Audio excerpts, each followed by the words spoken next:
Boys, the final card of the year, UFC Fight Night, Covington versus Buckley. We're going to run through this entire card, give you guys my rare predictions on who I think is going to win and how. I'm not going to lie, it's so nice to be back. So many of the videos I've been posting for the past 2 weeks have all been pre-recorded, so finally back here on the grind. Gonna be posting a bunch of content coming up soon. And just because the UFC, just because this is the last card of the year, doesn't mean your boy won't be uploading. We'll be uploading practically every single day. Monday, Tuesday, Wednesday, Thursday, Friday, Saturday, and Sunday. Probably gonna be a rest day. Maybe I'll post then too, but pretty much every single day, Monday to Friday, we're gonna be posting. With that being said, let's start this video off. Women's strawweight division, Josefine, Knutsson taking on Piera Rodriguez. Now, Josefine, a good boxer, good pressure, a high output with good combos. She likes to mix it up with the body, to the head, to the legs as well. She has good attacks, very strong low kick. She's fairly well-rounded. She has a strong cage control and a heavy ground control game with her, with takedown defense probably being the biggest hole in her game. And Piera, on the other hand, she's the headbutt merchant herself. She was getting very butthurt in her last fight and decided to say, fuck it, and headbutt the shit out of the mini Paulo Costa looking girl. So we have to take that into consideration. She's not one of these girls who's not willing to break some rules here and there. She literally headbutted the last girl she fought. So with that being said, she's a good striker, good power for this division. And, she can go a little bit Cody Garbrandt crazy here and there and start winging some punches instead of having some nice, clean, tight hooks. She likes to wing punches if shit gets a little bit too crazy out there. One moment she's doing some crazy looping shots. The next, she's headbutting the shit out of you because she's getting butthurt. With that being said, she has good takedown defense, good takedown offense, but she does struggle with keeping girls on the ground. Josefine, she's going to be the better striker. She's going to be better at keeping her distance. That being said, it's a women's MMA fight. 99% of the shit goes to the decision. I think Josefine's gonna be able to use her reach, use her better striking, keep it at range. I don't think it's gonna be much of a ground fight. That being said, 29-28, 30-27, Josephine. Let's keep moving down. Bantamweight division, Davey Grant taking on Ramos Taveras. Davey Grant, a good output striker with good pressure, has some really good kicks. He almost has, when he does throw his kicks, it's almost like he's using it as a jab to sense the distance. He has really good power. He started off in the UFC as pretty much a main grappler. He wasn't much of a striker. He has been in the UFC for a hot minute now, and because of that, he has gotten a lot more well-rounded. He's finally found that he does have some hands and he does have some power in those shots. And again, pretty much just a vet now. He has some pretty good wins over some high-level opponents like Marlon Vera, Jonathan Martinez. He's been in there with some of the best bantamweights in the world. And, he does have some good fight IQ, but it does seem like this boy gets dropped pretty much every single fight, which is very worrying when you're coming into this Ramos fight, because Ramos, a very good, powerful striker, good takedown defense. He's extremely fast and mixes it up very well. He has good, powerful striking and a good mix of strikes. He'll go to the head, he'll mix up with the body, to the legs. He just mixes it up very well. He has a good active jab. And yes, Davey Grant is by far way more experienced than Ramos by a mile. Striking, Ramon, his striking and his shot selection is gonna be the key to victory, in my opinion. It should be too much for Davey Grant, especially because Davey Grant does like to move forward, and he does have that chin that we are worried about. He likes to move forward, and I think he's just gonna get caught with something. I think while he's moving forward, he's gonna get caught with something because of that high pressure game of Davey Grant. He's gonna walk into something. I think Ramos is gonna put him out. I think second round KO. Again, that chin is just way too worrying. I think Davey Grant is all around maybe the better fighter. It's just that chin, very worrying. Davey Grant, yes, has fought the better high-level opponents, but Taveras looks very good. And again, that power and that chin, I'm just seeing one thing only, and that's Davey Grant going down. With that being said, let's go into this women's flyweight division. Miranda Maverick taking on Jamey-Lyn Horth. Miranda Maverick, a good, strong, pressure-heavy fighter with good takedown offense. She does, however, when she can't get the takedowns, I swear she looks completely lost and just struggles heavily and just doesn't know what to do. She makes a lot of these fights that she should be, I'm not gonna say dominating or like dog walking, but she's making a lot of these fights way closer than what they should actually be. And in my opinion, a little bit overrated, this Miranda Maverick. And it doesn't help whatsoever that this girl isn't a finisher at all. She's like a negative finisher. Striking isn't anything special. She definitely wants to use the striking to set up some sort of takedown. But like I said, if she can't get the takedowns, she just struggles heavily. Where Jamey, she's a very big girl for this flyweight division. Has some good footwork, good kickboxing, and high pressure with a decent fight IQ. It's crazy how one of the key points for Jamey is that she's very, very good at listening to her corner. That should just be a given, but most fighters ain't good at listening to their coaches and their corner work, where Jamey, she's very, very good at. But the biggest hole in her game is her takedown defense. However, she does try to get back to her feet, and once she's taken down, it's not like she's just going to stay there. She's definitely going to work her way back up, but in the last fight, she did show that her grappling is zero, brother. You know what I mean? Like, that's, how can you not pick Miranda with everything I just said? Miranda, she has the takedowns. She's a good pressure heavy takedown artist, where Jamey, biggest hole in her game is the takedown. So I'm going Miranda Maverick. I wouldn't be surprised if she just makes this fight close for, I don't know why. She should be able to dominate 30-27, but I wouldn't be surprised if Jamey gets around here and there. I'm going 29-28. Wouldn't be surprised if it's a split decision, but Miranda should just dog walk her. But she does love to make these fights stupidly close, which makes no sense. Moving down, featherweight division, Miles John taking on Felipe Lima. Miles John, a good, strong, and powerful striker with good speed. Doesn't have the best fight IQ. It's so weird watching these dudes fight, because Miles John, he has everything to be a very well-rounded guy, but I don't know why he chooses. He's either a strictly only a wrestler or strictly only a powerful striker looking for that KO. He refuses to mix it up, which makes absolutely no sense because he's pretty good at all of it. His game plan is either one or the other. It doesn't involve mixing it up. It's either he's constantly on the lookout for that KO, or he's like a heavy, powerful wrestler. There's no in between, which I don't know. Fight IQ just not there. Maybe it's the coaching not there, the game planning. I don't know. Cardio as well is absolute garbaggio, but he'll never quit. He does have the dog in him. He won't quit on himself. He keeps moving forward, but the cardio is absolute garbage.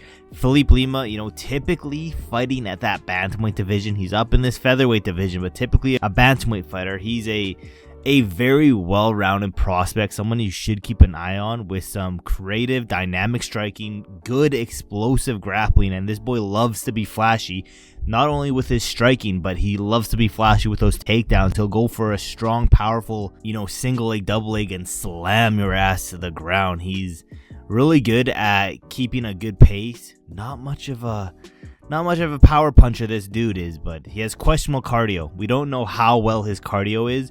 We know Miles John's cardio is garbage, so I think Felipe Lima, I think all around is better, plus Miles John. That IQ, absolutely zero. I'm going Felipe Lima by a decision. I could see Miles John getting the first round here, but second and third, I think is going to be one-way traffic for Felipe Lima. I don't see him putting out Miles John, and I don't see him really submitting him. I see 29-28, possibly a 30-27 decision win for Felipe Lima. Let's keep moving down, though. That featherweight division, we got Sean Woodson versus Fernando Padilla. Now, Sean Woodson, one of the craziest, created fighter built I've ever seen. It's unsettling watching this dude fight, just because like he's built like, you know, those spider monkeys. He's built extremely lanky. It's scary to watch this dude fight just because of how he's built. I'm not a fan of it. It's very unsettling, but you know, he's very lanky and one of the best fighters who actually know how to use their reach effectively. And because of that, he has been super dominant in his last few fights. And to be honest, it's almost unfair the way he's built, you know, that lengthy build of him.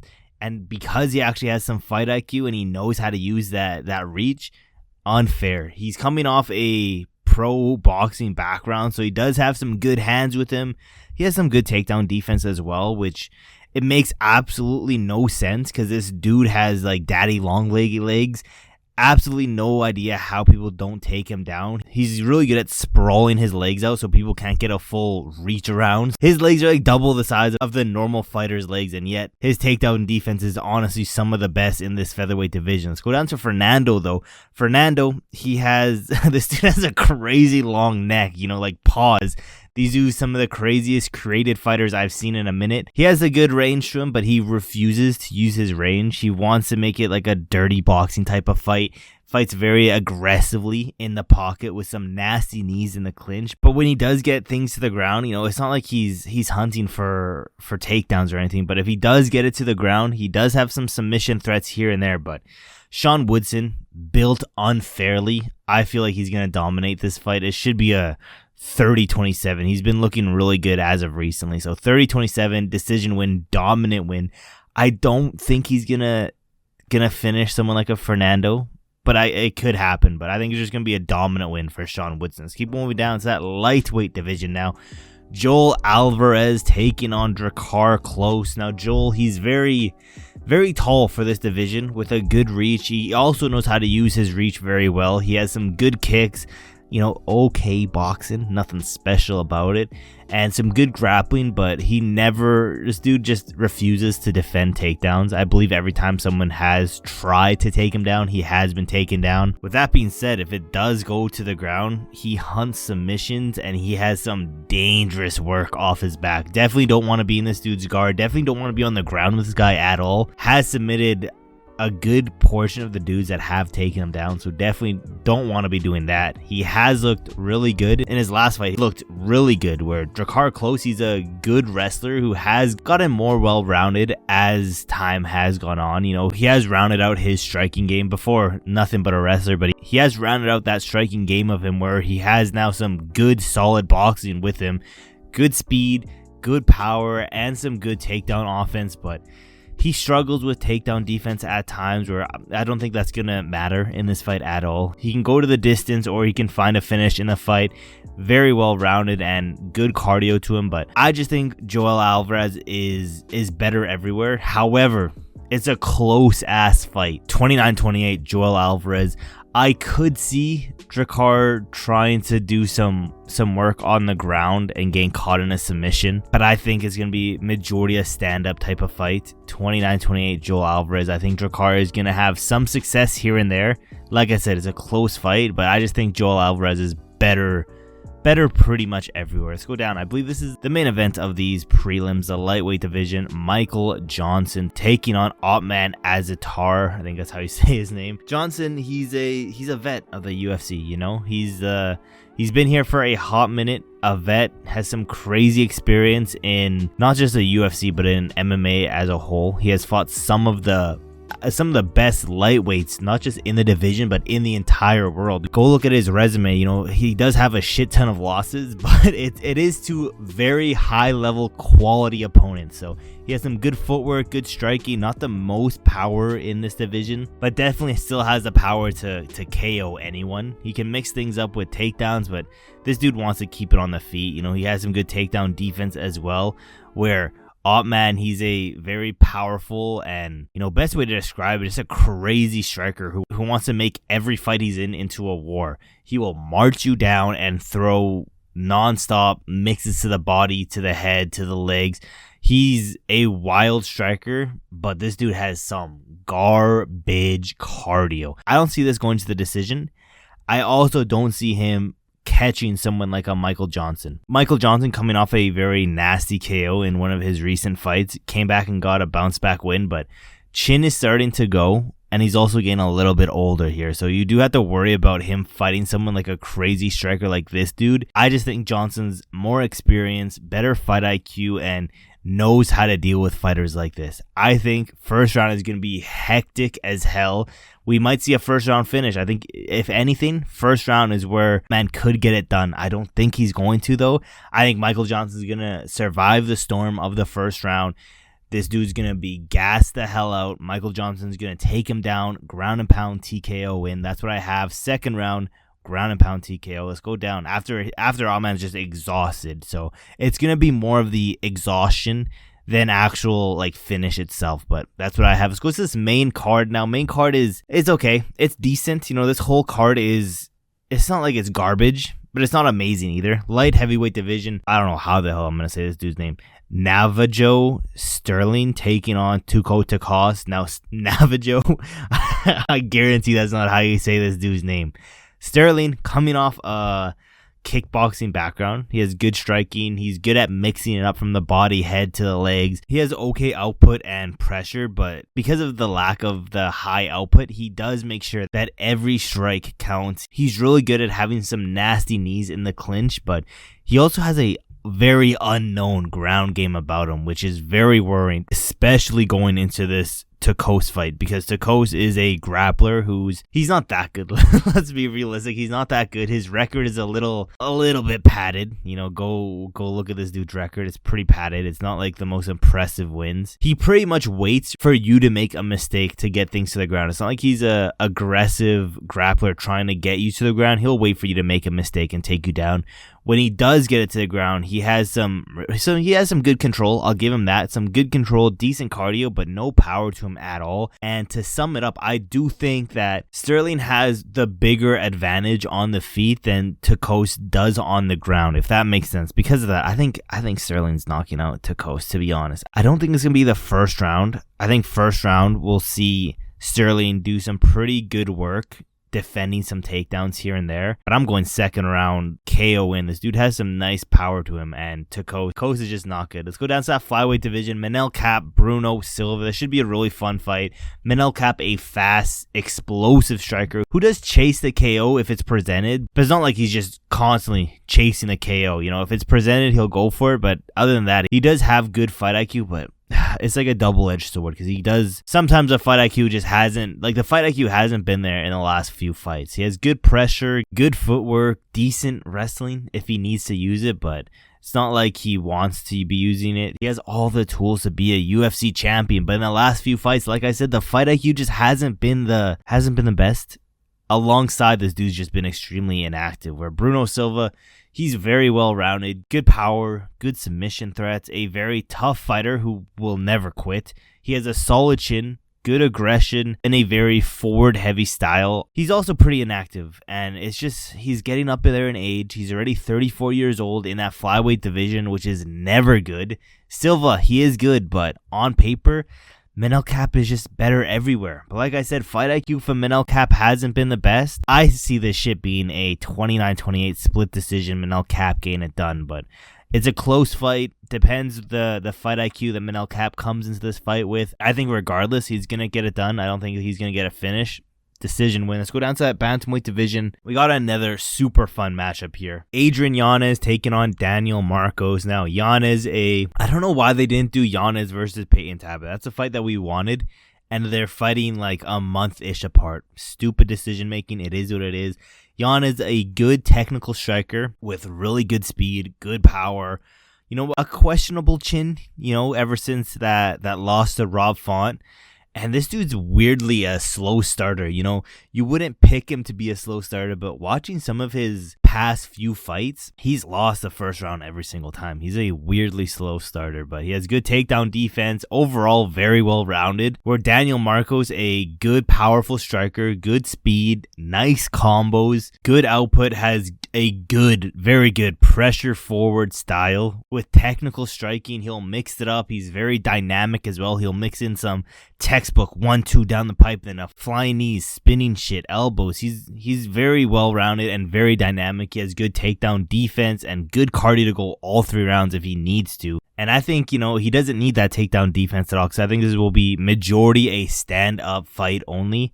I don't see either of these guys shooting at all. I think technique-wise, boxing-wise, I think Yanez might be a little bit better, but when Daniel Marcos, he mixes all this shit up with his flying shit, his dynamic stuff, his speed, I do think Yanez might be a little bit faster as well, but I think the tools that Daniel Marcos has is going to be able to counter Adrian Yanez's superior boxing. I think this is a 50-50 type of matchup. I'm going 29-28, split decision yet again for Daniel Marcos. But I wouldn't be surprised if either of these guys get stopped. I wouldn't be surprised if Adrian Yanez gets this one done. I just think Daniel Marcos has more ways to win. Split decision, Daniel Marcos. Let's go down. Light heavyweight division. Vitor Petrino versus Dustin Jacoby. Petrino...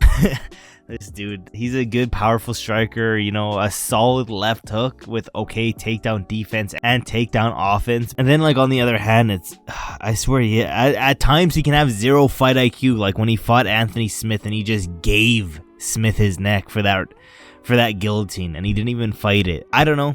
He's still very young in just MMA as a whole, and he still will be getting better. 100%, he's going to be way better than the last time we saw him, constantly improving. Where Dustin, on the other hand, he's a high-level kickboxer with good technical striker. He has okay power, nothing special in this light heavyweight division.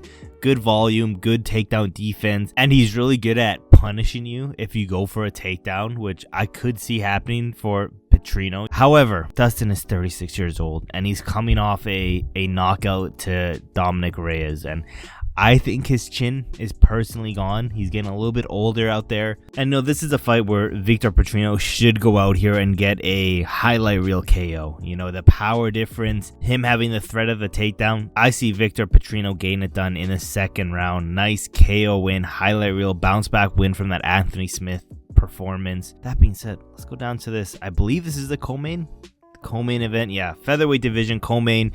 Cub Swanson taking on Billy Quarantillo. Now Cub, he's like a win one lose one type of fighter as of recently, and he is coming off a close loss as well to Andre Fili. It's a battle of the unks here. I say this every single time. Every single one of these fights has a battle of the unks. We got a 41-year-old Cub Swanson taking on a 36-year-old Billy Quarantillo. With that being said, Cub, a vet in the UFC, has fought some of the best fighters in the UFC with miles more experience than Billy. Cub also a very creative striker with some good power. He's definitely got way slower as he's aged though, but he's still very tough with some good fight IQ, with some good diversity in his striking and his takedown threats.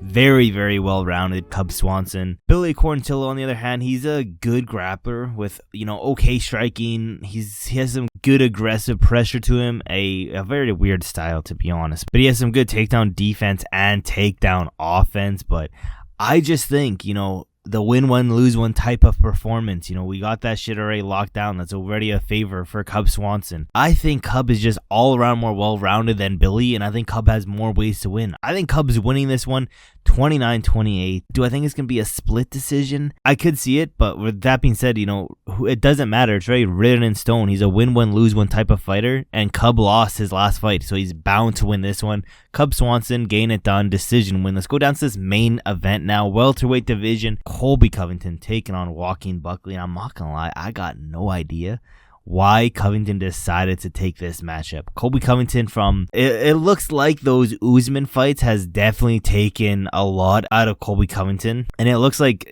Colby's on his way out, where Buckley, it looks like he could be a title contender. In his prime, Colby Covington was a great wrestler with non-stop aggression, good forward pressure, great cardio, but in his last fight, he was so slow, stupidly patient, and it was just a very frustrating fight to watch. Buckley, on the other hand, he's a very, very powerful striker. We saw him just KO Wonderboy, and with good grappling, a strong wrestling base as well, has good footwork, and is always on the front foot. He does got that dog in him. Like I said, with the Wonderboy fight, it does carry all fight. It's not like he just has power in that first round. He has power all throughout the fight, has some pretty good, like, underrated cardio as well. And, you know, this all depends on which Colby Covington shows up. If the prime Colby Covington shows up, he washes Buckley. But if the one that came out before, the one that fought for the belt comes, Buckley dominates Colby Covington. And to be honest, I don't know why Colby Covington chose Joaquin Buckley. Out of all the fights in this welterweight division, he chose Buckley because I don't see Colby Covington having an inch of success in this fight. And I think Buckley knocks out Colby Covington, to be honest. Give me Joaquin Buckley, I'm going to say mid-third round KO after Colby Covington being way too patient in the first and second round and struggling to get takedowns. That's what I got. Final card of the year. You guys have to let me know what you guys think of this card. I think it's a decent way to end off the year. I need someone to go through all my prediction videos I made this year. Let me know what's my winning pick percentage. You know, I would love to know that. Am I going to do that? Probably not. That seems like a lot of work, but you know, one of you guys should do that for me. Shout out to you. But with all that being said, guys, I am still on that goal to get to 1,000 subscribers. I'm literally less than 10 away. So if you made it to the end of the video, you might as well subscribe with those post notifications turned on. And yeah, guys, there's really not that much else left to say, except for I will see you guys in my next video.